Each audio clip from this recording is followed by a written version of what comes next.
সবাইকে জানাই শুভ গণেশ চতুর্থী। তোমাদের কার কীভাবে গণেশ পুজো কাটলো অবশ্যই কিন্তু কমেন্টে জানিও। আমি কিন্তু নিজের মতন করে ঘরে পুজো করেছিলাম।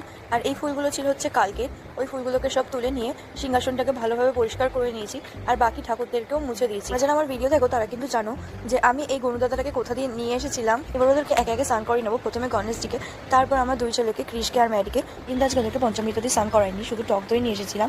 টক দই দিয়েই স্নান করিয়েছিলাম আমি তিনজনকে।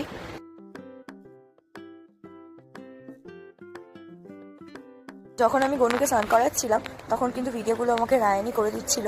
আর আমার কিন্তু দড়ি দিয়ে স্নান করানো হয়ে গেছে, এবার আমি জল দিয়ে স্নান করাবো।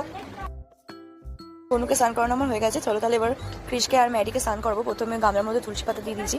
আর এদিকে দেখো আমার ম্যাডি বাবু বসে আছে স্নান করবে বলে। আর ওকে কিন্তু অঙ্গরাগ করার পর তোমাদেরকে আর দেখানো হয়নি যে কেমন লাগছে। ম্যাডিকে অঙ্গরাগ করার পর কেমন লাগছে অবশ্যই কিন্তু তোমরা কমেন্টে জানিও।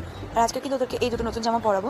ওই জন্মাষ্টমীর দিন ওর বম্মা ওদেরকে দিয়েছিল। আমি কিন্তু একেবারে ওদেরকে রেডি করে নিয়ে তারপর তোমাদেরকে দেখাচ্ছি যে কেমন লাগছে। মাঝখানে আর ভিডিও করা হয়নি, কিন্তু আমার একটা ভুল হয়ে গেছে।